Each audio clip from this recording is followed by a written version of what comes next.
Ladies and gentlemen, good evening and welcome. It's now time for the featured bout of the evening. From the four corners of the world to the four corners of this ring, the fight starts now!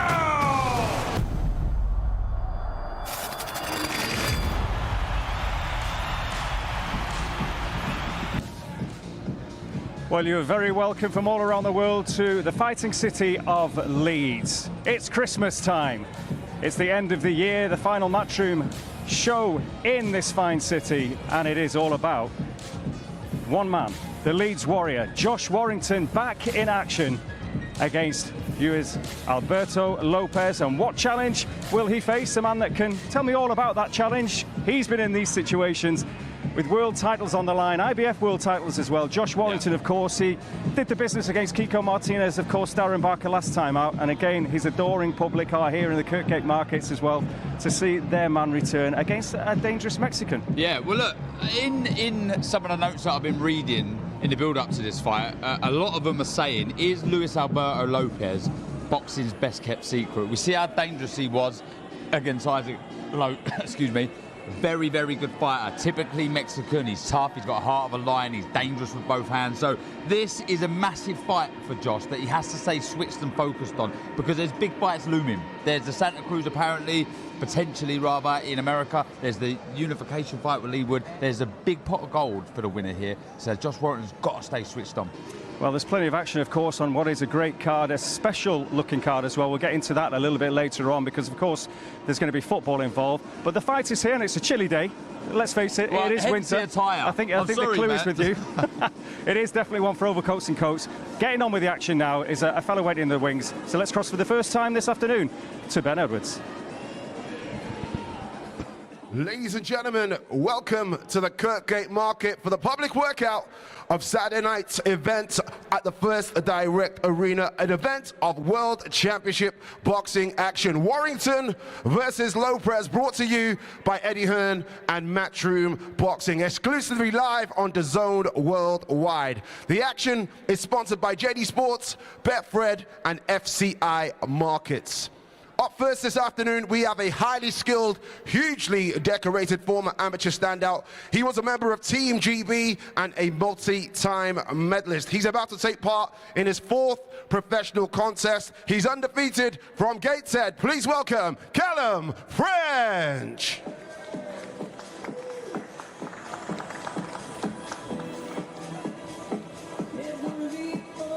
So Callum French, extremely talented amateur. 27-year-old from Gateshead, the first of our workout stars here in Kirkgate. He faces a step up in challenge as well. He's in against Kurt Jackson. It's the first time that Callum will be in against a fighter with a winning record, an unbeaten record no less as well. Both have had 3 fights. Callum with 1 stoppage to his name as well. Jackson all points victories from just down the road in Pontefract, or Ponte Carlo as it's known in these parts. But Callum French, you know all about him, Darren. What a talent. Incredible talent. First of all, I want to say it's great to be joined with, you're probably one of my favourite Manx, Dom. Oh, that's nice. You are. I know Chris is at home ill, so we send him our best. But yeah, always a pleasure to be joined with you, Dom. But yeah, going back to Callum, he's an exceptional talent. One of those bright stars from the northeast, from the Berkeley gym, where they just seem to be churning out talent after talent. The McCormack twins, Mark Dickinson, and of course Cyrus Patterson. There's just a whole heap of them, and I've been so impressed with Callum. I really have. The way he approaches fights, he's so busy. He punches with both hands. His ring IQ for somebody like he is a novice pro is exceptional.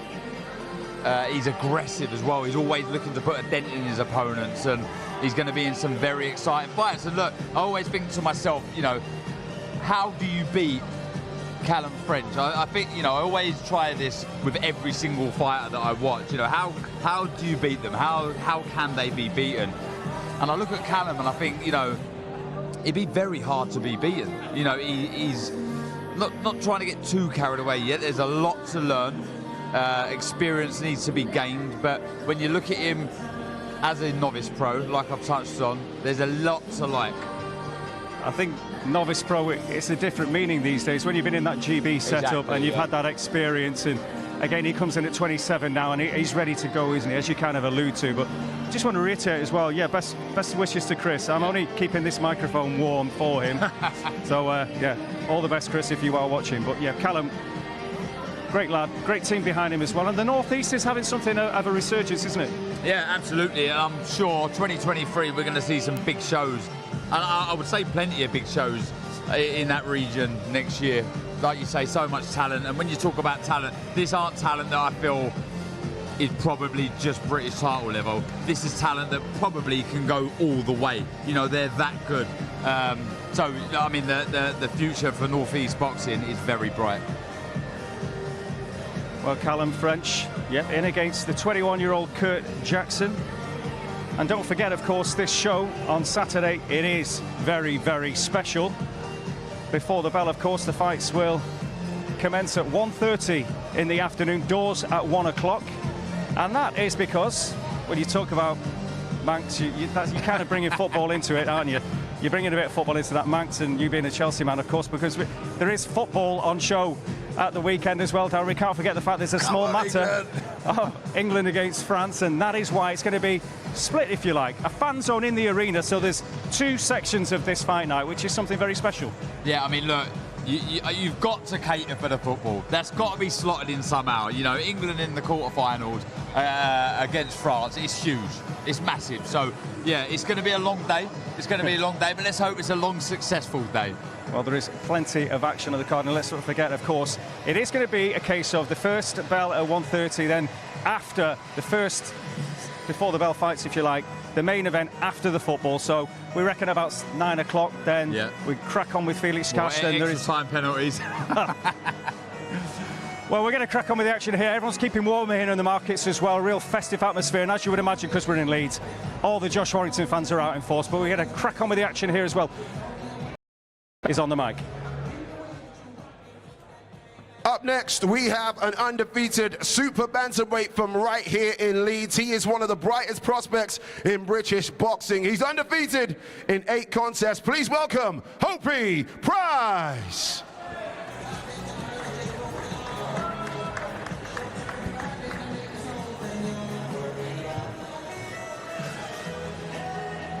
So our next man in the ring, Hopey Price, a real talent, here with his trainer-manager, Dave Colwell. Of course, they've got a real thriving setup there in Rotherham. But this fella always impresses, and again, he's unique in his size, his reach and everything else. You know, he's absolutely massive, isn't he, at the weight?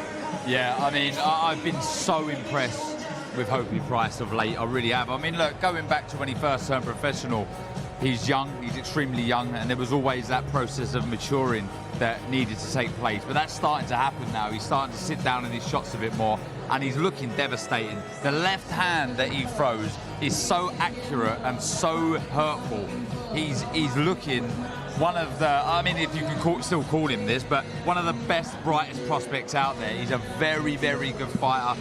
And again, you know, I mentioned it with Callum French. All that is required now is more experience.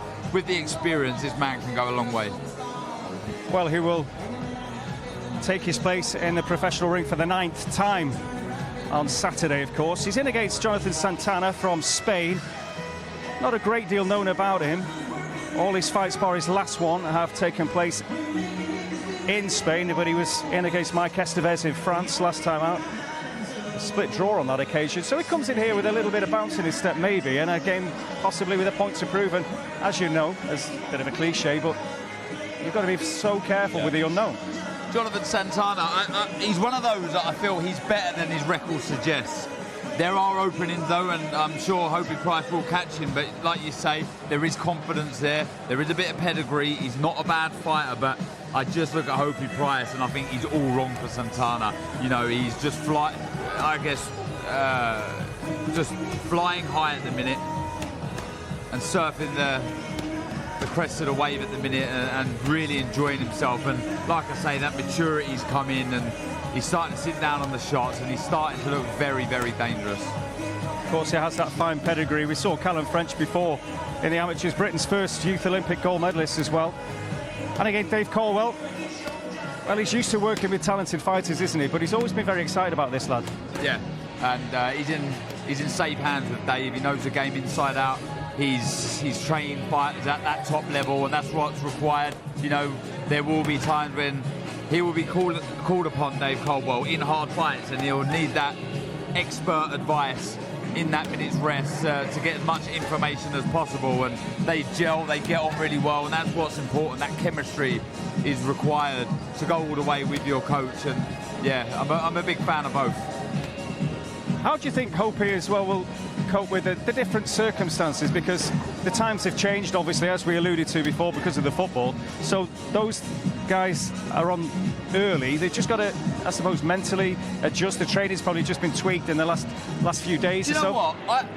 I actually think it may favour some of the fighters on the early card, on the early part of the bill, because the majority of your sessions are done around lunchtime or in the afternoon, not in the evening. So I always found it a little bit more difficult adjusting to fighting in the evening. So I feel this night might naturally, for your body and for your mind, be a bit easier for these guys and girls.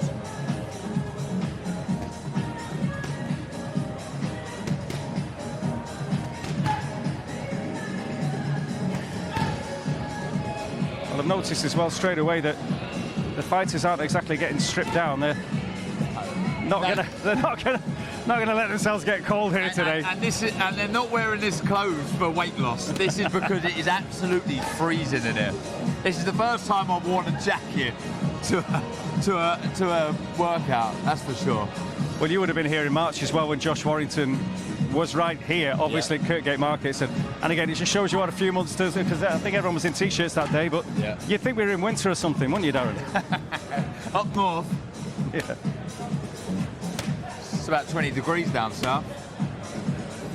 Well, Hopey Price, one of the real talents to look forward to watching. Don't forget as well, of course, after the football, some absolutely belting fights that you can watch on DAZN. There's a middleweight contest, of course, and a real carrot for Felix Cash.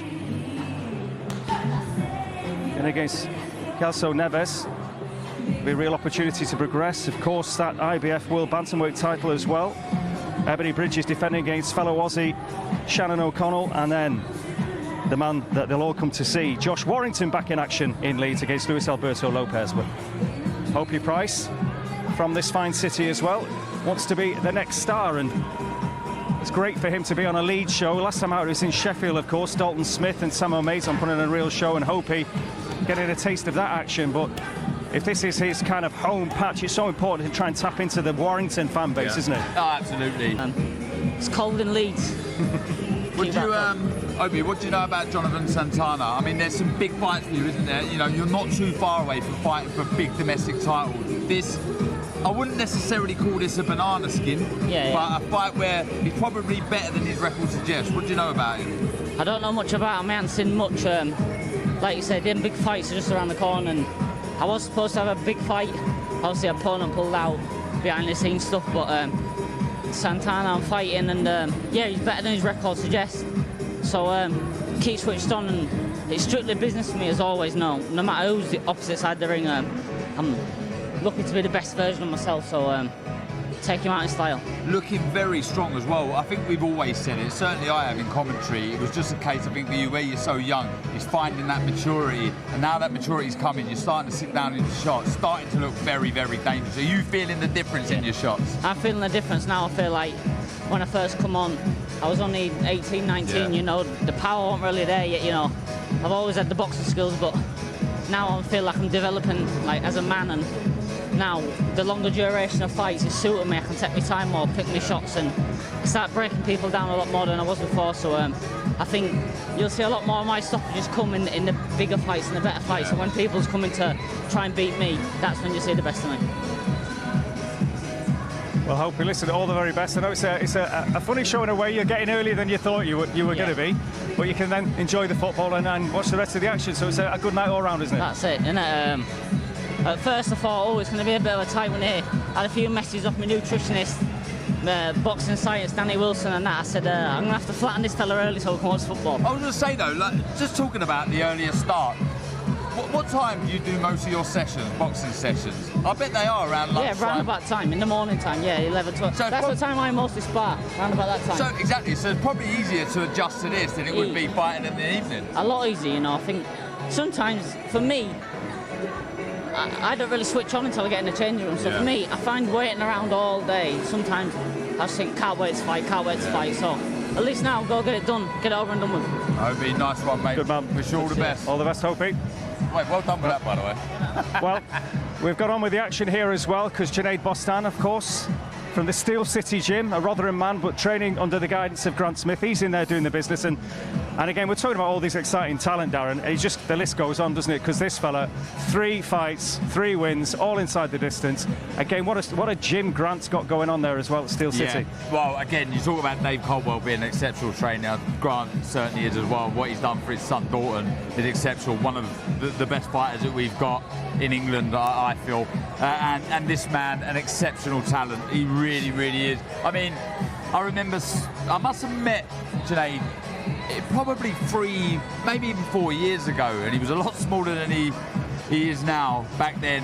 But I guess I could kind of describe him as a bit of a gym rat, someone that's been around the gym, been around fighters, you know, since a very young boy, and I think that's helped him. I think he feels experienced already, still only, I think he was 20 years old. He's 20, yeah. Yeah, you know, he's just been around these big fighters and experienced fighters, and it rubs off. And you see when he gets in the ring, he never looks. Look, don't get me wrong, talent is there, and the opposition will get tougher. But you can only beat who's in front of you, and he's doing it with real ease at the minute. The way, look, Clavero, who. A fighter I managed, Jordan Reynolds, went 6 rounds with him. Jordan Reynolds is, 27, 28 years old, strong, mature man. Junaid ripped through Clavero, who's awkward and game and knows how to survive. There's just so much self-belief in this young man, and as long as he keeps learning, doesn't get ahead of himself, keeps progressing under the tutelage of Grant Smith, again, like Hopi and like these other lads, the future is very, very bright. Well, Athanasios Glinos from Athens in Greece is going to be in the opposite corner. He's got a 2-1 record, but he's only ever boxed in Poland, interestingly. Yeah. So it's something new for him to come here. And again, we would expect Junaid to come through the test. And it's interesting, you're talking about, the confidence of this character, and you go to the gym and you see him, and he is confident. He's only 20, but it's not arrogance, it's confidence. Just really believes in himself. And I think it's that culture that Grant has there now as well, and he's taken them all through as amateurs. Even Sonny Edwards, a Croydon man, came to him from the amateur scene in Sheffield. So he just feels he's got a real connection with all his fighters, and this one being the latest. He just has a knack of extracting and getting the best out of individuals, and it doesn't matter what the individual's like. You look at his camp, the personalities he's got there, they're all completely different, but he manages, he's a good man manager. He manages to put his arm around the fighters and just get the best out of them, and really, he sort of gets your respect straight away. A very, very good coach. Glinos is his opponent. I've watched him. He's fought the same guy twice. He went points with him, then he stops him. One thing I'll say about Glinos is he comes to fight. He's very aggressive. He likes to hold the centre ring, likes to let his hands go. So he's not going to have to go looking for him, Junaid. Like, he's going to be there. And I think that will suit Junaid Bostan, who, is sometimes hard with these journeymen that may have had 50 fights, only won 5. They go into their shell, they move, they want to survive so they can fight next week. Glinos isn't one of those. He wants, look, he's got a winning record. There's only 3 fights, don't get me wrong, but he wants to win. And he'll go in there and he'll be windmilling, don't worry about that. Well, I'm sure he'll be able to keep the winning record of the Steel City Gym going. Of course, Junaid Bostan, and one fighter I didn't mention who didn't come through the Sheffield amateur system is Florian Marku, of course. But, Grant doing great work, and Junaid, a real talent. So can he stretch that winning record to 4-0 with 4 inside the distance? Always interesting to see lads like Junaid who are getting rid of the journeymen rather than just doing the rounds. again, it's a real sign of talent, isn't it? It really is. He's undefeated and getting ready to take part in his 4th professional contest this weekend. Make some noise from Rotherham, Junaid Bostad.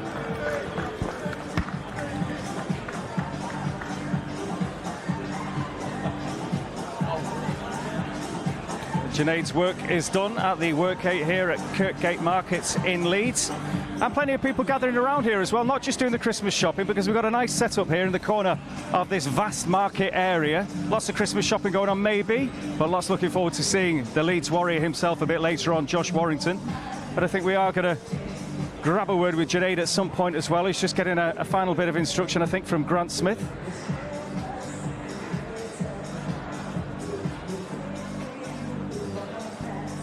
He's saying, watch that Barker, lad. Junaid, how are you? Don't trust that marker. That's what Grant was telling you then. Yeah.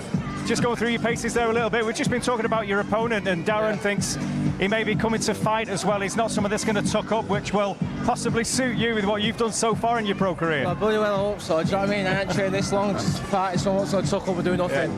Ideally, I'd like to have someone coming to win. End of the day, we're boxing. End of the day, I don't really want to be fighting people who ain't trying to win. I don't see no really purpose in doing so. So yeah, we'll see Saturday.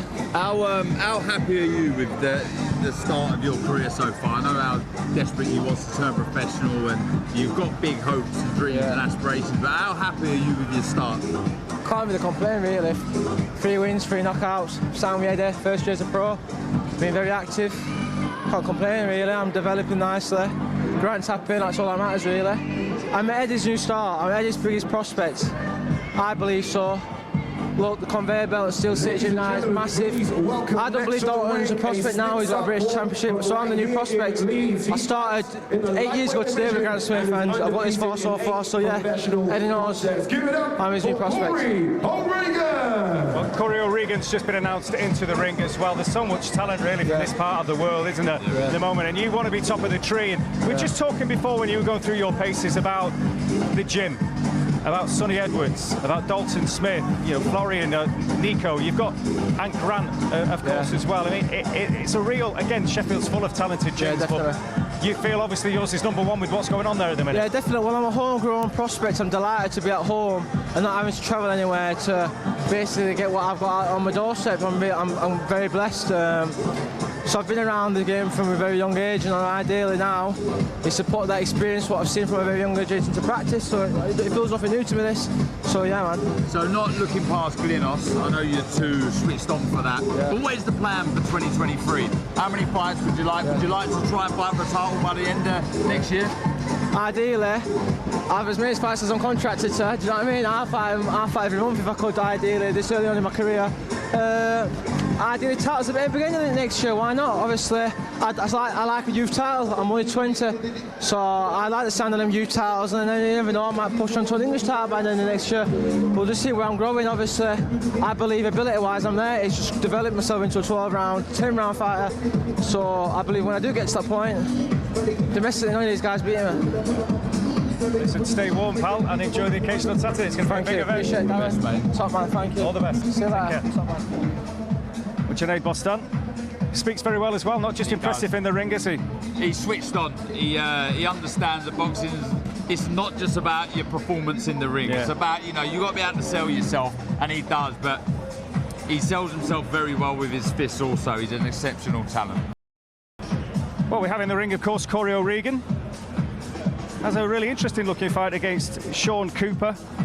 Against O'Regan, 8-0 now as a pro. It's his first fight on Saturday against an opponent with a winning record. Now, again, what's that like, Darren? You know, you've had what might be considered the easier touches when you start off with your pro career, but it starts getting more and more serious. He's getting towards double figures now as a pro. He's in with Sean Cooper, who won't lack a bit of ambition. No, every single person, whether it be boxing or in any sport, you want competition. You know, don't get me wrong, you need to learn your trade, and you've got to improve, and you've got to learn certain things, and you do get those lessons from journeymen. But it comes to a point when you want to start competing, you want to test your skills out against fellow, you know, guys that are eager to win titles and have winning records, and that's what O'Regan will be happy about. in facing Cougar. Somebody who's there who wants to win, who wants to upset the apple cart, and wants to be a star in themselves. Some of these domestic fights like these that sort of go under the shadow sometimes bring out the best as far as entertainment's concerned. And yeah, I've been impressed with O'Regan from what I've seen. He's a smart, switched-on fighter. He's an aggressive sort of counter-puncher. Likes to move forward on the front foot. If he makes you miss, he will make you pay. I think there's still, room for him to sit down on his shots a little bit more and develop a bit more power in his shots. But as far as stylistically, he's, very eye-pleasing style, and I'm looking forward to this one, Dom. A lot of southpaws on the bill, isn't there, on Saturday? There is a lot of southpaws. They're an absolute nightmare, southpaws. Well, O'Regan, again, will have a good crowd with him from Heckman Wyke. I know you love these Yorkshire names, don't you? You Southern boys. Yeah. But again, we talked about Sheffield before. I think Leeds obviously has been all about Josh Warrington for a few years, but we talked about Hopi Price earlier. I just think the whole across the board in Yorkshire is very, very strong. I suppose you could go along the M62, couldn't you? But it just seems that it works in phases, doesn't it? In terms of it's cyclical. There's always Sheffield, it seems, and Leeds comes and goes a bit. And Josh has just been. He needs those lads coming through, doesn't he? He needs those. Of course he does. And look, I think boxing does also. The city does. But you've seen that time and time again, when Ricky Hatton retired, it goes on a bit of a downer, then Anna Coyle comes along. And another crop of fighters. We see it with Josh Warrington and these guys. Yep. Kell Brook, Sheffield, you've got Dalton Smith coming through now. London, there's a constant conveyor belt of fighters coming through. And look, do you know what? I think that's been boxing as a whole. There's always been ups and downs, and look, there's some real talent coming through on these shores, and it's so exciting for the future of British boxing. Corey O'Regan, the latest in the ring, and he will be on, of course, before the bell. Doors at 1 p.m. this Saturday, just to remind people watching wherever you are. So it's going to be an early start to this, fabulous-looking card. Of course, topped by that IBF World Featherweight title in his first defence, second time round, if you like. Josh Warrington in against Luis Alberto Lopez, so he takes on a Mexican. Three Mexican fights in his last 4. That's going some, isn't it, with the 2 Lara fights? Yeah, they don't get no easier. Lara, look what he's gone on to do. Looking so dangerous. Well, over again to our MC, Ben Edwards. Up next is one of the most recognizable names in women's boxing. She has a record of 9 fights, 7 wins, and only 2 defeats. She is the former WBA bantamweight champion of the world, and this weekend makes her return to the ring. She's from Hertfordshire, the babyface assassin, Shannon Courtney.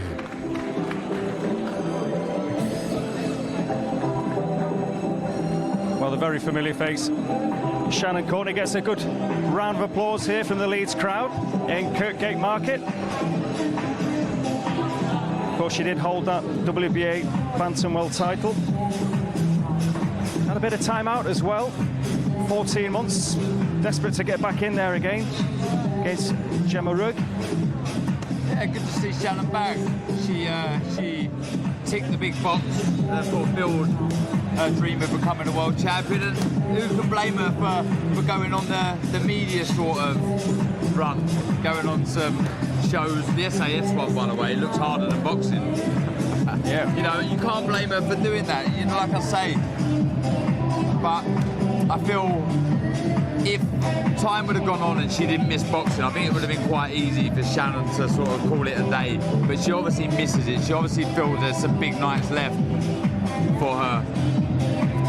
You've got to want to do this game, and I think, like I say, with Shannon, the desire's obviously still there, so there'll be some big nights for her. There's some good fighters in the division, some big grudge matches that she can also have, so I'm pretty sure she can't wait to get it back in the mix. She's got the 7 wins on the record, 2 defeats, of course. Rachel Ball and Jamie Mitchell, who was recently beaten by Nina Smith, of course, incredible at 40 years of age. But Shannon wants to get, I would imagine as well, if she had that title shot very early in her career. She wants to get straight back in there as well, doesn't she? And that can happen, can't it? Well, exactly. I just feel this will be the one fight that she'll want to get out of the way, get some rounds under her belt, then crack right on, whether it be an eliminator or an actual shot itself. Like you said there, once you've tasted that sort of level, that success, you want more of it. You don't want to be campaigning at a level below what your standards are. And I expect Shannon to be driving her manager and promoter mad to get these big fights. Well, there's a certain Ebony Bridges further up the bill that... Again, you said it there, you're not naive, you're not stupid, and you're not going to be overlooking Gemma on Saturday. But there's plenty of names in your division. Who do you got your sights set on? Gemma. Oh, after Gemma then, all right? All right, that's the answer we want to hear. That is the answer we want to hear. I'm not going to overtalk or overlook Saturday because that's the job at hand. It'd be foolish. Are you going to look forward to this event as well, because it's a bit different with the football and everything else? Are you happy about that? An early finish? Listen, it's coming home, so I'm just buzzing for that. But I'm not going to lie, I don't think it'll happen. Touch wood, God willing it doesn't. But on the off chance that England wants to lose, I'm very glad I'm before the football, because if we did lose, the atmosphere is not going to be very good. Are you going to watch it in the venue? Of course I will. I'm bringing out the England bucket hat. It's coming back. Yeah, it's turning into a fan zone, isn't it, the arena as well, so it's going to be something special. Well, listen, stay warm. Thanks very much for talking to us. Right, cheers, guys. And good luck on Saturday. Cheers, Shannon. There's Shannon Courtenay in great form. And our latest prospect in the ring. It's another local man from Leeds, Kobe McNamara, the 22-year-old, with a 3-0 record. In against a bit of a road warrior in Nabil Ahmed at the weekend. I like what I've seen from McNamara. He's a good fighter. He's switched on, quick hands. Similar to O'Regan, he's an aggressive sort of counter-puncher, comes forward on that front foot, he'll make you miss, he'll make you pay. A very good prospect indeed. Well, it's a big night for him as well. This will be the first step up from the small hall scene, if you like. I think all his fights so far have been at Ellen Road in one of the banqueting suites. Right. But he gets to the big arena now. He's at Josh's house, isn't he? So it's a great chance. Oh, what a great opportunity for these local lads to, you know, make a claim to be the next star. You see there what I've touched on, his quick hands, flashy combination, he's busy, he's sharp, and he's naturally aggressive. And similar to a couple of the lads, O'Regan springs to mind, is just sitting down on those shots a little bit more, and I'm sure the stoppages will start to come. Kobe McNamara taking no chances with the weather here. Yeah. Keeping nice and warm. Well, we'll crack on with the action, of course. The next man is ready to get in the ring.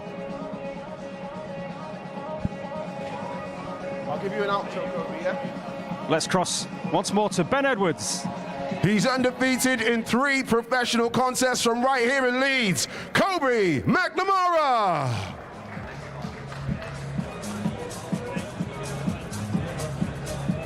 And up next is a man who this weekend challenges for the WBA Continental Super Welterweight title. He has a record of 24 fights with 16 wins. He hails from the fighting city of Brooklyn, New York. Please welcome Courtney Pennington.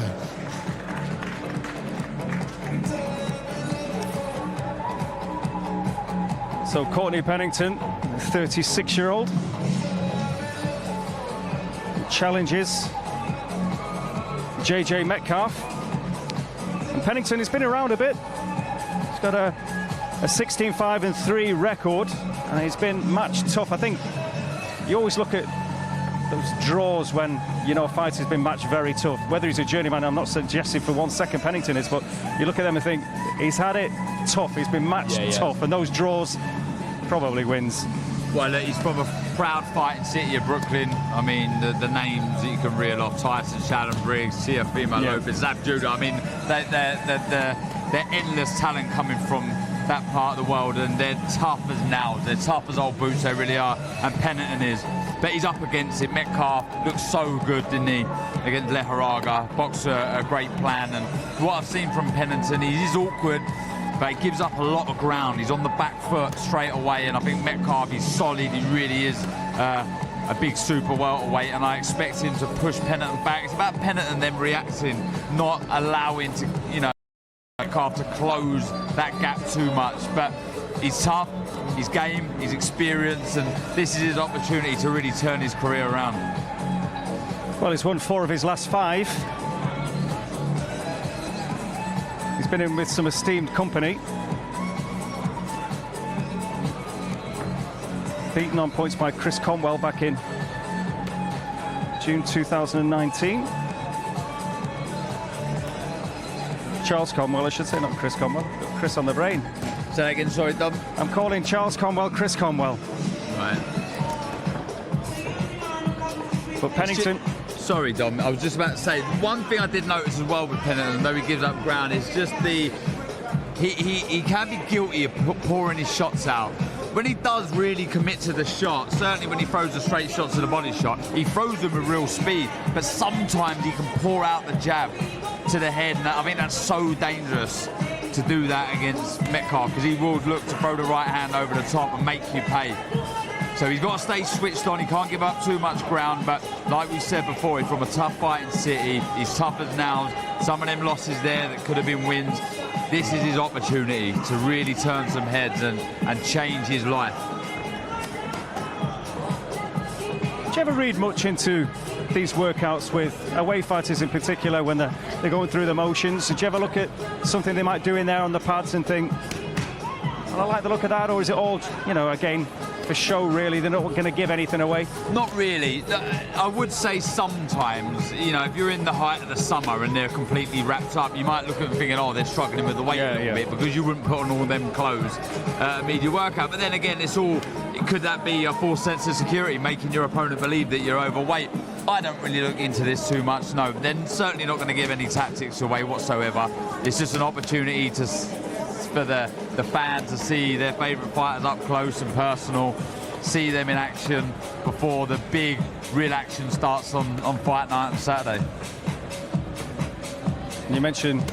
Gentlemen, please welcome to the ring a man who always comes to fight. He's the former Commonwealth Super Welterweight Champion. He has a strong record of 25 fights, 23 wins, with only 2 defeats. From Liverpool, Kid Shamrock, J.J. Metcalf.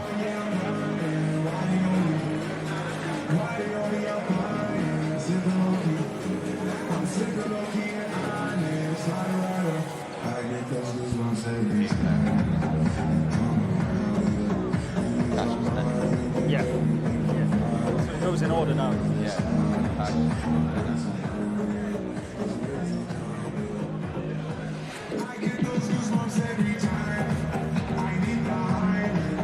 So JJ Metcalf, son of the great Shane Erie, of course. He was the Shamrock Express, Kid Shamrock now in the ring.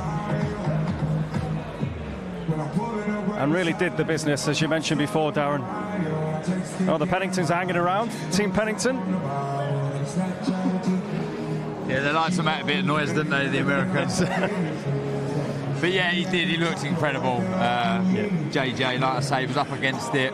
That Bilbao, Basque Country, they really, really get behind Leharaga. So he was in the Lions then, he really was. But he boxed to a very disciplined game plan, and looked very, very good. I mean, I was there when he fought Ted Cheeseman. It was one of the best fights I've seen live. He's got a bit of everything, Metcalf. He has. He can grind it out. He's not afraid to dig deep. He's extremely fit. And like we say, and we touched on against Leharaga, he proved that he can box. He can get behind the jab. He can move. He can avoid shots. He's switched on. So when you look at him, he is a tough man to beat. There's a lot there. He's very experienced now, especially at the top level. So he can't overlook Pennington. He has to get the job done, and potentially we'll see, hopefully, him in there with some of the real big names in the super welterweight division. Well, the Bilbao experience for JJ was a good one. It was a good one for everyone that was there, myself included. And you, I think you had a special birthday, Darren, if I remember rightly. I did. It was my 40th, yeah. We won't mention that again, though. Yeah, there was plenty of action outside the ring as well as inside the ring that night, wasn't it? It was a brilliant trip. I had a terrible headache the next morning, and it was nothing to do with boxing. Do you know what? One of the best memories from that trip, though, was on the day after the fight. Kerman and JJ sat down having a drink, and all the Scousers that had come out to follow JJ, and all Kerman and his Bilbao mates, everyone having a drink in the sunshine. It was fantastic. And, and Kerman, what a man he is, by the way. I was just about to say, and just touch off the back of that, what a gent Kerman Leheraga is. He's a real good man. He knows his boxing. He really does. And yeah, he took his hat off to JJ that night and said, I got beat by the better man. And look, there's still big fights for Kerman Leheraga. I'm not sure if he'll make super welterweight again. He's huge. He may have to move up to middleweight. But yeah, this man there done a tremendous job, and it was great to see the in the ring is an undefeated middleweight from Wokingham. He's 15-0 and ready to push on for world honors. Please welcome Felix Cash.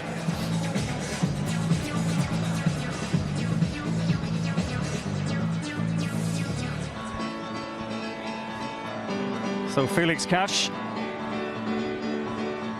as you mentioned, under the guidance of Tony Sims, so much talent he trains with on a day-to-day basis as well,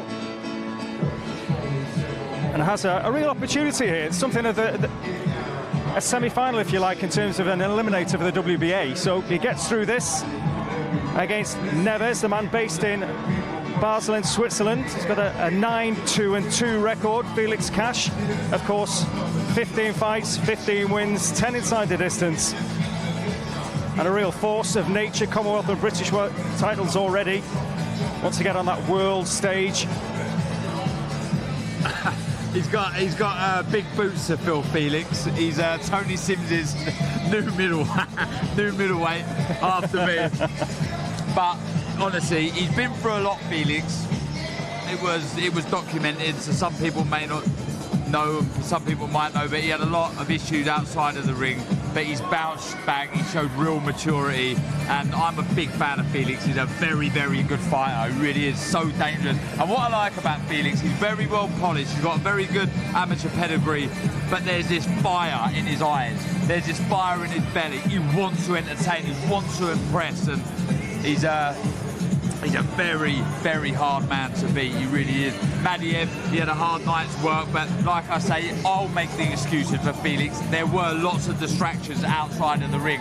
The future, if he gets past Neves, is very bright. Neves, good fighter. He is. He's dangerous with the right hand. He really commits to the shot, but sometimes punches out of range and he falls over the front foot, and you can't afford to do that with someone as polished as Felix. He'll make you miss and he'll make you pay. He'll slide out of range, he'll find that uppercut, he'll find the right hand over the top. So I feel Felix needs to be switched on. He needs to be patient early on, but I think as the rounds start going on, you'll see him really go through the gears, and like I say, has that fire in his eyes, and he'll start putting the shots together, and I expect him to potentially put on a closing finish and get this done within the distance. Well, Ebony Bridges has just arrived, of course. That IBF World Bantamweight title defence in the co-main, so she is here. She's just meeting some of her Leeds adoring public as well. Of course, very much adopted. I know she's based in Essex, but Leeds is her other hometown, if you like, now as well, isn't it, with her love for the local club here. But Felix, you always hear stories about Felix Cash in sparring and how horrible he is in there. I mean, you've seen that firsthand, and just what as you said before as well, what a force of nature he can be, how aggressive, and again, he takes that into every spar, I believe. Well, exactly, and he's not a horrible person. He's a really good bloke. But it's like that bell goes and he goes into a trance. It's like he's hypnotised. That bell goes and he wants to get down to business, and that sort of desire, that mentality is what's required to go all the way. And what I will say, it also helps the lads in the gym who spar with him. I know Conor Ben always says how tough a spar Felix is because he goes for it. Yep. Just grab a quick word with Felix. Good, mate. Well, Felix, Darren here, who a man you know so well, he's just saying what a nice man you are, but whenever you hear that bell, whether it's in the gym or the ring, if there's only one thing you're going to do, that's absolutely go for it. Yeah, definitely. It's a cool sport, and it's a dangerous sport, so it's dog eat dog in there, so you got to switch on and, get nasty. How good is it to be back? I know you had some disappointment after the Madia fight. You wanted to get straight back into things, pull-outs, postponements, etc. You're back in the ring now. How important is it to look good and crack on in 2023? Listen, it's always a big thing to look good, you know what I mean? But listen, we get a ring bust off on Saturday night and do the job, look good doing it, and then a big 2023. Do you feel any pressure having to fill my boots as Tony? I won't have that. Yeah, listen, if I can do as good as you, man, I won't be doing too bad. You're better than me, mate, that's for sure.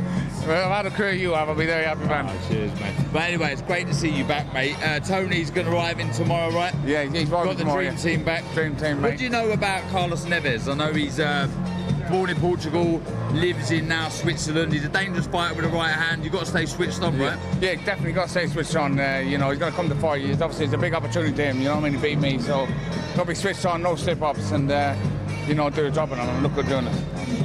Big fights. As long as you stay switched on, you get this out of the way. Big fights could be just round the corner, couldn't they? In terms of you're on the cusp of the world stage now. Yeah, exactly. So just go no slip-ups there and do the job. And like you say, we're going to have some big fights next year and get my hand on the world title. Just a final one before you go, Felix. It's going to be a lively atmosphere when you ring walk. If we win. If England win, it's going to be fun. I think it's going to be lively whatever happens anyway. I think so. So enjoy the occasion anyway. Best of luck. Will do. Thank you very much. Cheers. Cheers, Darren. Yeah. Cheers, mate. Well, Felix Cash, of course, who will be taking to the ring at just the time, straight after the game, the England-France game, of course. But we're on with the action here at the Kirkgate Markets. We've got a big Aussie grudge fight. Shannon O'Connell, who we are just taking a look at now on the pads. She'll try and, wrestle that IBF World Bantamweight title off Ebony Bridges. And this is really intriguing, isn't it? There's been a little bit of back and forth between the two. It's New South Wales, Ebony, against Queensland, Shannon. A bit of a state of origin theme to it. And again, O'Connell 39 now. She's boxed 3 times for world titles. Ebony, just 3 years younger. Yeah, look, I feel there's certain bad blood there. There is needle there. I think O'Connell feels Ebony's had it easy, whereas she's had it hard. She's fought for 3 world titles before, losing on every occasion. She's won the Commonwealth title. She's been on these small hall shows in Australia, sort of gone under the radar. She's got a wealth of experience though now that she brings into this contest. And Ebony, according to Mark Tidd, I spoke to Mark, it must have been a few months ago at one of the previous shows, saying how improved Ebony is. She's really taken on all the instructions from Mark and learning, sparring well, and really sort of reveling being a champion. Sometimes it can, not to reference myself, but I'm going to. When I won a world title, it was like, job done, I'd lost all desire. That's not the case for Ebony. She wants to push on. She wants to do more in the sport, and that shows what a champion she is. I feel, again, talking about the 10 2-minute rounds in the female game, I think this one will just catch fire instantly. Look, with what's at stake and the obvious needle and bad blood between the two, I just feel it's going to be fireworks instantly. How interesting do you think it will be, the weight differential, the size differential? She's taller, Shannon. She's moving down the weights, if you like. She's fought at higher weights to this. She will have certain advantages, but again, Ebony will just feel, I suppose, that she's on the up, and again, doesn't really know what it's like to have so much disappointment in the ring as Shannon has. I don't know. It's an interesting one in terms of how they work that out.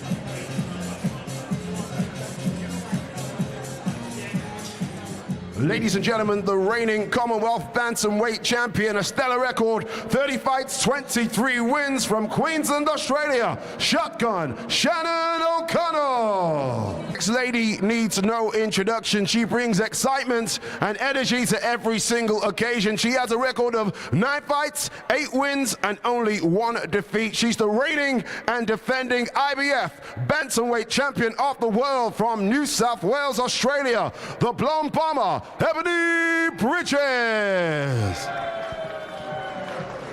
Wearing the colours of her beloved Leeds United. What you like to see, Chelsea's Darren Barker. Up to Chelsea. I better keep my voice down saying that round here. We're all united. I say for England, not Man United. We're all united as one team this week. Well, Ebanie, of course, the last fight against Maria Cecilia Roman. And it is a real grudge situation that we mentioned before, but you know, Ebanie has relocated to Essex. She's really made so many sacrifices for this, for her dream to win titles in this boxing game. To lose to a fellow Aussie, it would just be absolutely devastating for her, wouldn't it, at this stage? And O'Connell means business. Just watching it before as well, O'Connell, as Ebanie was announced to the ring, the daggers. There's going to be some fun with this. Yeah, there will be. There will be. And like I say, I think it's going to catch fire straight away. There's just too much on the line. There really is. Like you say, to lose to a fellow countrywoman would just be so, you know, mentally destroying. It would, you know, live with you forever. Not to put too much more pressure on them that's unneeded, but, you know, there's so much been said from both ladies that I just feel this can be nothing but fireworks. How are you, Shannon? Well, good to be joined by Shannon O'Connell as Ebanie's going through her paces. We're just talking about this Aussie thing that you two have got going on. It's New South Wales as well against Queensland, a bit of a state of origin thing.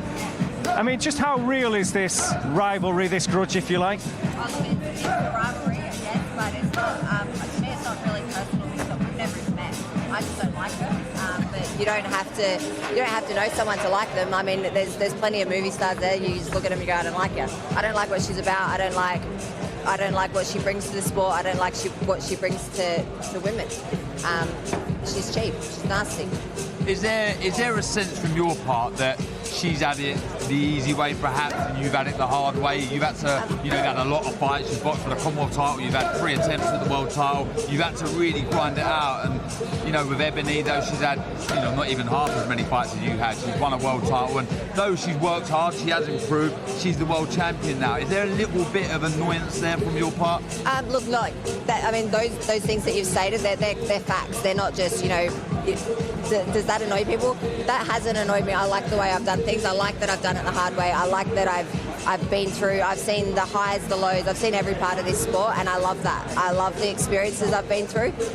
So, to me, I've done everything the right way, not just the hard way, the right way, and I don't regret any of it. So there's nothing sort of like I don't hold that against her. I just believe that it means I deserve it more than she is ever going to deserve it. Do you give Ebanie, you know, respect where respect's due? You know, she has settled, you know, the other side of the world. She's come over to England to learn her trade, etc. Is there any respect there at all? Not for that. Look, I respect her as a fighter in the ring, but no, I mean, she ran away from Australia. No one there liked her. She burnt a lot of bridges there. She burnt a lot of bridges there. Like, she didn't just come. She's not over here like making it like she did it tough. Like, she left and she set up a new life. Big deal. I did the same thing when I moved. Like, from where I'm from in Australia to Queensland, I left my family, my friends, I left everyone. That's not a big deal.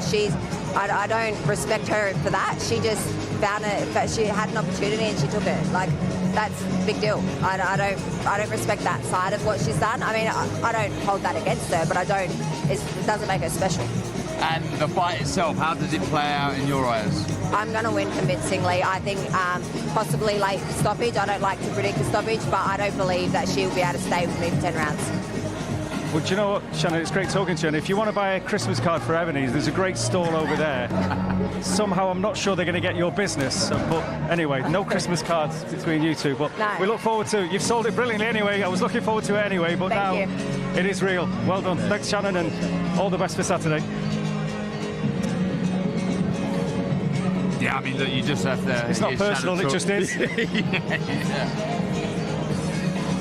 Look, do you know, for me, I'm a fan of Bad Blood when it's legit, when it's not forced. I think sometimes it's crossover YouTube and MMA. I think they're just always screaming and shouting at each other when it's not needed. But they just, for whatever reason, they just don't like each other. And, you know, when it's genuine, like I say, I feel like there is a place for it in boxing. It will add that extra bit of spice, Dom, that's for sure. Well, I wonder what the shy and retiring Ebony will respond with. Yeah, I've got a feeling she won't be as diplomatic. I think she'll steam Well, straight if that's into diplomacy, if that was diplomacy, I can't wait to hear what we're going to get now. But yeah, Ebony is so focused and determined on this quest of hers to be the best she can possibly be as a fighter. And we'll be chatting with Ebony very soon. Ladies and gentlemen, please welcome the challenger for Saturday's main event. 28 fights, 26 wins with only 2 defeats. He's the former WBO international champion. He's got dynamite in both hands from Mexicali, Mexico. El Venado, Luis Alberto Lopez.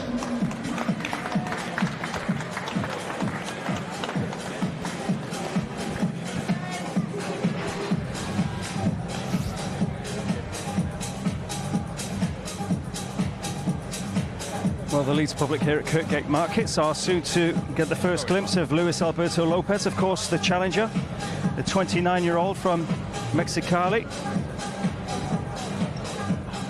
Another tough Mexican in against Josh Warrington, of course, in the main event. But delighted to have in the studio here now, Ebony Bridges. She's just gone through the paces there. We just had a word with Shannon O'Connell. And I think myself and Darren, once she left, were saying, well, I don't think there's a lot of love lost between these two, in fairness. She wasn't gushing in praise for you, let's put it that way. Where did this all come from, this you have to ask her. I used to actually look up to her because she's one of the only Australians that have been in, like, you know, because she's a pioneer. She's been around for, like, so many years. There wasn't many more, so, you know, you didn't have much choice, but I looked up to her, and then I know she just started talking trash about me, like saying that I can't box and she wouldn't use me for sparring, just heaps of shit. So I suppose I was like, oh, okay, she doesn't like me, all right, well, I won't fucking fan you like you either. I asked her the question, you know, is she annoyed with the fact that she's been around the block, she's had 3 attempts at the world title, she hasn't won it, she may look at you and think, look, she's not even had half as many fights as me, she's had it the easy way, etc. Has that annoyed you? She said, no, like, you know, the boxing side of things itself, you know, I have to respect, but not the travelling around the world. How much do you think it sort of mentally toughened you up, having to come to the other side of the world and really try and force your way into the game? Yeah, definitely. Like, you know, I had to work hard to get here. If it was easy, everyone would be known in Australia. Do you know what I mean? Like, I was one of the first female fighters, if not, like, globally known, because I forced myself out. I forced myself to do things, and, you know, so much. I won't go into it, but, you know, so much. You don't get here by accident or by mistake, you know, it's because you work hard. And, yeah, it was hard, but, you know, I'm here now and it's all paid off, and I'm fucking sorry, and I'm loving it. Sorry. It's all right, it's you two. It's just me, you know, Ebony. Just talk us through this event that you're going to be taking part in, because obviously with the football as well, by the time you make your ring walk, I mean, you know, you're adopted by Leeds anyway, we know that, you always wear the colours, we know about your allegiance with Leeds United, but what's it going to be like? It's going to be absolutely chaos, isn't it? Oh, man. You know, the last time we were Leeds, I swear there was more fights in the crowd than in the fight night. Well, there won't be any of that. No. It's gonna be rowdy, and I love that. And it's always gonna be rowdy in Leeds, and the fans, and always loud, and they're all amazing. But with the football, it's gonna be next level, especially if we win. If England lose, I'm scared, but no, it should be fun no matter what. I was speaking to Mark on one of the previous shows, and he's been so impressed with the rate of improvement from you, and I think that shows your desire to really, you know, want to push on and win more titles in this game. I asked Shannon this question, and I'll ask you this question as well. How does Saturday night play out? I get the win, my hand gets raised no matter what. Whether it be by KO or decision, my hand's raised. Yeah. And it's going to be an epic fight. It's going to be a great fight. We're both strong. We both like to fight, and there's that animosity. You know, we both want to hurt each other. So you can't ask for much better than that. Don't miss it. No, I can't wait for this. But how big will it be back home at the State of Origin thing, New South Wales, Queensland, between the pair of you? Oh, I didn't even think about that. I mean, it's not really fair. It's more just Team Shotgun and Team Blonde Bomber, I think. Yeah. And it's just big for Australian boxing. And I'm glad that I was able to be on a platform like DAZN where the whole world can see two Australian fighters, two great Australian fighters fight. That's what I'm loving about this, that being able to be on Matchroom and DAZN. Well, enjoy the occasion as much as the fight as well. We certainly are as well. So all the very best, yeah. Well done, Ebony.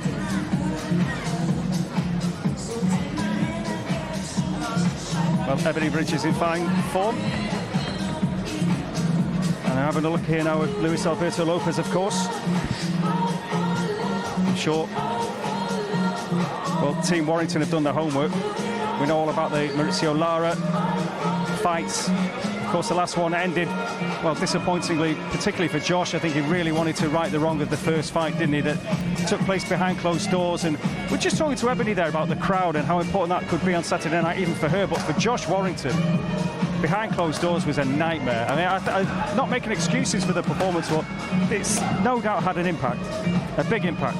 Well, I mean, look, we've referenced football a few times on this show, and you know, you hear it all the time in football, the 12th man. Well, certainly the Leeds faithful that come out and support Josh Warrington are his 12th man. They really do send him into another gear, give him that extra percentage, and he really does feed off of them. They are absolutely crazy. They really get behind Josh, and I think he'll be over the moon to have them back. They were in full voice. They were in great form when he dethroned Kiko Martinez, and I'm sure they'll be exactly the same against Lopez. This man here, he's a danger man.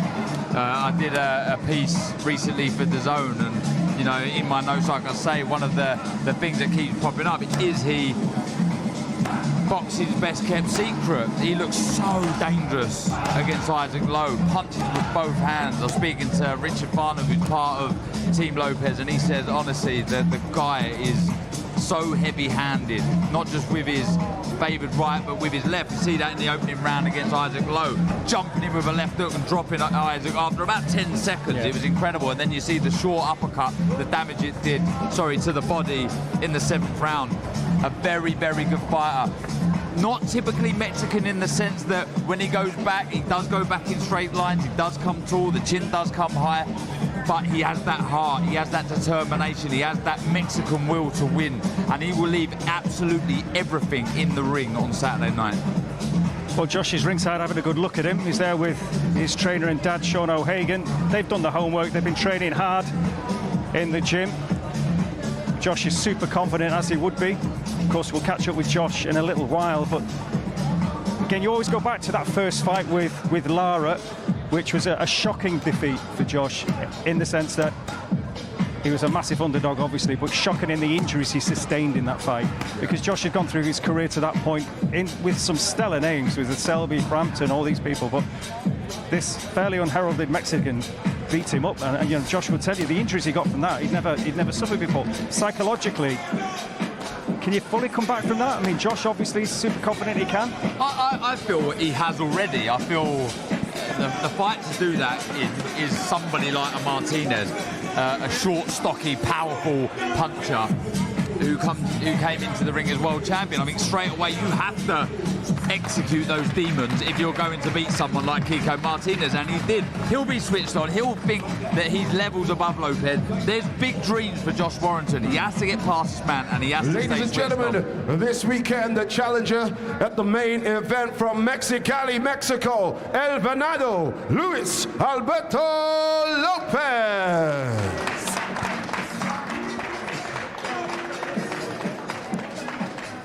The Leeds warrior having a good look and a smile.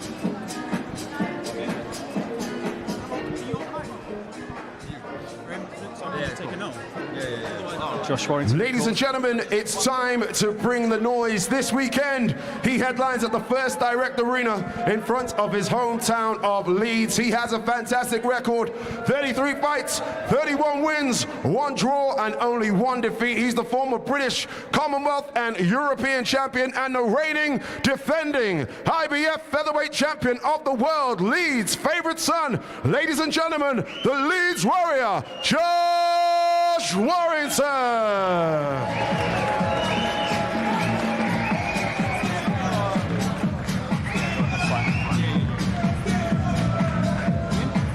Well, Josh Warrington makes his way into the ring, all smiles, and of course the adoring public are here to cheer him on. Staying well wrapped up like we all are here. It is winter, of course, in Leeds, in this market. But Darren, delighted to have Senor Lopez alongside us as well with another Manc that you might like, Kieran Simpson. Yeah, of course, Kieran's up there. Yeah, he just gets in front of you. Yeah. Well, Croller's here as well, so you're getting outnumbered. Anyway, now, Luis Alberto, lovely to see you here in Leeds, and we've been watching you. We know about you. We know what you did to Isaac Glow. Now, with Josh Warrington, how big a challenge and opportunity is this for you on Saturday?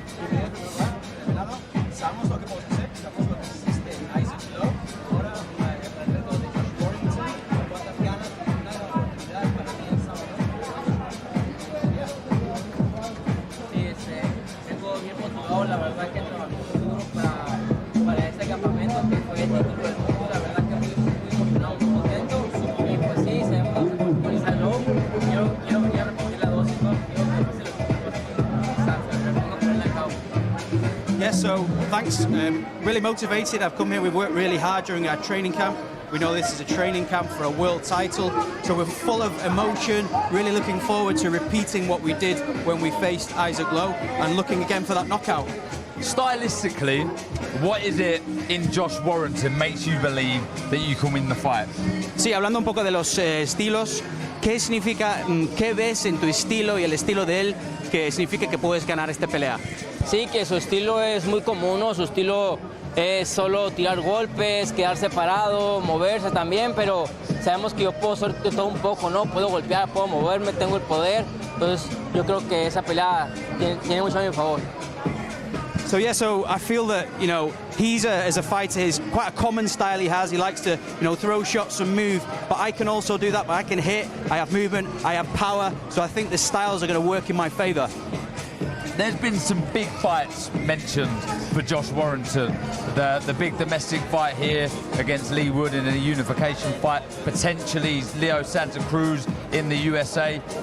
How important is it for you to rip up the script and get the job done so you can be in these big fights? Sí, obviamente se habla mucho de la posibilidad de peleas que puede tener Josh Warrington en el Reino Unido contra Lee Wood, también en Estados Unidos contra Leo Santa Cruz. ¿Qué tan importante es para ti cómo tirar el guión y ponerte en ese lugar de oportunidades para ti? Sí, como le dije en la entrevista, soy un experto arruinando planes.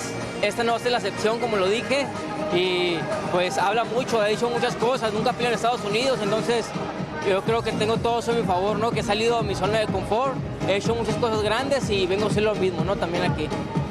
Yeah, so I think, you know, he's spoken a lot about his plans, but, you know, he hasn't done anything. You know, he's never fought in the USA. So I've fought and I've been out of my comfort zone, and I think everything's in my favor for Saturday. Okay, and I guess lastly, how does Luis Alberto Lopez beat Josh Warrington on Saturday night? Y por último, ¿cómo termina la pelea entre Luis Alberto Lopez y Josh Warrington? ¿Y cómo ganas la pelea el sábado por la noche? Sí, como vengo diciendo, vengo muy bien preparado, ya tenemos un excelente plan, hicimos un gran campamento y se tiene que ir por nocaut esa pelea. No le podemos dejar la pelea a los jueces y nocaut se va a ir esa pelea. Yeah, as I said, we've really prepared really well at an excellent camp. We're looking for the KO. We cannot leave this to the judges. We need to get this KO, and that's what will happen. Well, Luis Alberto, thank you very much indeed for talking to us. Venga, thank you, Kieran. Brilliant as ever. So we've heard from a very confident Luis Alberto Lopez. Josh Warrington in the ring now, going through the motions. And what do you take from that then, Darren? I mean, they're going for the knockout, simple as that.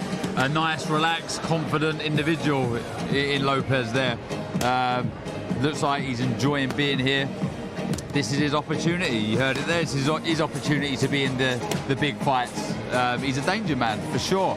But this man here, he's full of confidence. He's suffered defeats, as Lopez has, but he's fired back. And that performance against Kiko Martinez, for me, was very impressive. Even more so now, seeing what Martinez done to Jordan Gill, a very good fighter in Jordan Gill. You know, just broke him down, bullied him, and showed how dangerous he still is. Josh Warrington, a very, very good fighter, a consummate professional, come through the small hall shows, if you like, and he's just become an absolute superstar in these parts. He really is. You know, he entertains every time he gets in the ring. He gets in there, he prepares diligently, and you can see that he just does not stop throwing punches. But he's more than that. He's a very, very smart boxer. He is. I feel tactically in this fight and a little technically, he needs to bring his feet in. Like I've said before, Lopez can come tall, the chin can ride high, so I think to step in behind the double jab, finish with the right hand, take your head off centre line, roll out, don't be there to get caught by Lopez's counter punches, because like I say, he is typically Mexican in the sense he will mix fire with fire. Well, just having a good look at him physically, Lopez, Josh is going to be a lot bigger than him. I mean, that's for sure. You know, there's a real height difference there, isn't there? And, you know, he's a little fella, Lopez, but again, what he may lack in size, there's the ferocity, this speed that we've seen and everything else. So Josh will know all about that as well. And again, the pressure he likes to put on himself, Josh Warrington, in terms of the Leeds crowd and the pressure he puts on himself to perform. And again, I'm sure when we speak to him, he'll tell us he wants to put on a show and what he's going to do to Lopez, and he's got plans for that Vegas night. He's got to go to the States. He's got to take his fans there. That's what he wants to do. What I love about Josh is, though, you know, and we've seen this time and time again, sometimes when you've got that sort of pressure surrounding you and you've got that many thousands of people watching you, supporting you, and, you know, really wishing you on to be successful, I mean, look, it can get the better of some individuals. He's a very mature, switched-on, experienced individual that revels in it, enjoys it. He likes that pressure. He puts that pressure on on himself. And look, he's one fight away from fulfilling more dreams, ticking more boxes, that potential bucket list of fighting in the States against perhaps Leo Santa Cruz, or that unification fight against Lee Wood, which would be unbelievable. It doesn't matter where that is, whether it's... Take that one to Vegas. I mean, you could take it to Vegas. It would be a similar scenario, I reckon, to Ricky Hatton when they drunk the MGM dry. I think there would be, you know, they would come out in their numbers. They really would. So, look, though he'll have half an eye, only half an eye on the potential, those potential big fights, he'll be extremely focused and switched on at Lopez, who he knows is extremely dangerous. And as you mentioned, Martinez and what has happened to Jordan Gill since that fight, yeah, that was some night. The only issue, I suppose, from that fight was the injury, the jaw. Yeah. Again, he got caught with a huge shot, didn't he? I mean, he did the business, Josh, didn't he? Finished the fight brilliantly, given the fact he was injured. Well, that may be something that's on his mind. Don't get me wrong, he would have done lots of sparring, Josh. Yeah. So that would, you know, get rid of some demons or worries that he may have over his jaw. But it's a bit different when you've got 8-ounce gloves on, you know, and you're in there with a Mexican puncher. So they may be worries, you know, certain dark clouds that may be in the mind of Josh Warrington. But knowing him, he's extremely professional and he's ready to go. Ladies and gentlemen, IBF featherweight champion of the world, the Leeds Warrior, Josh Warrington.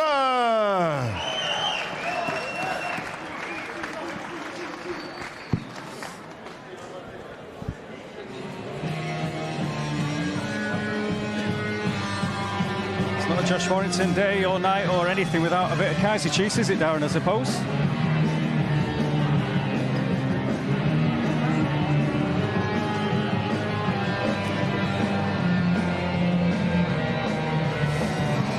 Very hard for a fighter to do what this fella's done, isn't it, in terms of get a whole city behind him and get that football crowd involved. Yeah, and he's done it by being himself. There's no facade or anything like that. He's not pretending to be someone he's not. He's one of your own. He still goes and watches Leeds United play. You know, he's in the pub. He meets and greets all his fans and treats them as mates, and that goes a long way. And from a boxing point of view, he entertains every time he gets in the ring. He leaves it all in the ring. You know, he shows heart, guts and courage every single time he sets foot in there. And the fans who pay their hard-earned money to watch him are never disappointed. Josh Warrington, Mr. Leeds. Let's hear from him. Guys, just like to say a massive thank you to those who've turned out today for open workout. Obviously, it's bloody freezing outside, so I appreciate coming out in the cold. Obviously, those who are going to be there on Saturday, make the noise. Football's coming home, and the bell's staying here as well. So, like I say, make the noise from the stands, and I'll do the rest in the ring. And still, let's have it. Come on. States or that big unification fight with Leewood then really becomes a reality. Oh, this is more like it, Dom. It's coming home. You enjoyed it so far, the World Cup? I have. I always enjoy the World Cup. There's a lot of question marks whether it should be in Qatar, you know, the timing of it, you know, midway through our season, but I think it would do us the world of good. I think, you know, we go straight in, match fit, and we've looked decent. So, yeah, I love the World Cup. I love the Olympics. Anything that takes 4 years to come round is worth the wait. Well, the Leeds Warrior is wrapped up. He's done his bit. The adoring public is here for him, as is always the case. There, mate. Folks. Well, Josh, good to see you. You've gone through the paces there. Your fans, as ever, have turned out for you. Darren was just saying, the way you take the mic, the way you actually communicate with your people is something quite special, and that's why you do what you do at your arena, isn't it? Yeah, 100%. It's motivation, one thing. People have paid the hard-earned money, not just one time, for many, many times, for a long time. I mean, I've been pro 14 years now, and like, they've been so long, through thick and through thin. So little things like these open workouts, the weigh-ins, the turn out the numbers, spending time of their day. You know, financially you can pay people back in money, but you can never give them back time, and that's what they give me all the time. They always constantly support me, so least I can do is show a bit of support back, the appreciation. You're under no illusion that Luis Alberto Lopez is a pushover. He's a danger man, you know, and a potential banana skin. How important is it you get the job done, you look good, and then you can push on to these big potential unification fights or travelling to the States? You're right what you say there, Darren. It could be potential banana skin. There's no easy fights at this level. You know, anyone who gets themselves into a mandatory position are going to be half decent. It's not like I'm a world level fighter and I'm fighting someone who's domestic level. This is a fella who's earned the right to be number one mandatory challenger. So if I take me off the ball, then the dreams of going to the States and the big unification fights, they go pissing off the wind. So I know that Ed's got to be on it, get the win. And obviously, if there's an opportunity today to end the show early, I will do. What is it you think that Lopez does well? You see him against Isaac Lowe, he can punch with either hand, you know, that left hook and the little short body shot. But what is it you feel you have to be wary of on Saturday night? Do you know what's dangerous is unorthodox? Because sometimes I think that even he doesn't know what he's going to throw. You know, we've watched lots of footage of him. There's times when he misses and he'll just throw something wild and open and hitting, and I think he puts everything into every single punch that he throws. Well, that being said, we've got a tight defence. You know, I should be able to see him come in. And there are flaws. You know, when you watch him, he comes tall, the chin comes high. I think for you, it's about bringing your feet in and that. So he is beatable. Oh, listen, he's tasted the L twice. Yeah. You know what I mean? And you can never look over too much opponents. I've never looked into it too much, but he's never been in with the same calibre that I've been in. You know, I've been in with many world champions, Carl Frampton, Lee Selby, Kid Gallard, Kiko Martinez. He's never been in with anybody at my calibre. Watching the people who he's been in with, he's dictated it all. But when someone's taking that away from you and forcing the fight, well, we'll see how we'll deal with that. Well, listen, just a final one, Josh, before you go, but it's going to be a very special night because the football's on, of course, before the main events, if you like. you're going to make that walk. It's probably going to be as raucous and rowdy as ever. And if England win as well, it's going to be off the scale, isn't it? I mean, how good is that going to be for you? Oh man, I mean, you know, we're a footballing nation, aren't we? We are a footballing nation. That can't be denied. We love our football. It's always special when these big tournaments come around. You know, it's like the country unites together. There's going to be some scenes. There's going to be some scenes in the arena. If England do the business, then I go on and get the knockout. Double whammy. Have a great night on Saturday, Josh. All the very best. Thank you very much. Cheers. Josh Warrington. Thank you very much, Josh Warrington. Thank you very much to all the fighters that have taken their time to talk to us here today, Darren, as well. It's been great to see some of them in action. I'm really particularly now looking forward to the little needle match, the Australian grudge match, as well as seeing Josh do the business and everything else on the card. And the whole thing with the football, the fan zone, everything else, it promises to be some fantastic spectacle. What, do you know what this usually does? It's done what it's done today. It's whet the appetite. Yeah. It sets up the press conference nicely. We've seen what they can do a little bit in the ring there. They're nice and relaxed. They're all switched on. They'll have their words tomorrow, the weigh-in Friday, and then Saturday we're in for a marathon day of sport, which I can't wait. Well, plenty more to come, of course. There is the press conference, there is the weigh-in, and then there is the small matter of the massive card here in Leeds. It's Josh Warrington defending that IBF world title. Thank you very much indeed for watching. From the streets of LS9 to world champion, Leeds has always had my back. Through pain and glory, I'm back ready to defend my world title. If Lopez wants it, he's going to have to come into my fortress and take it.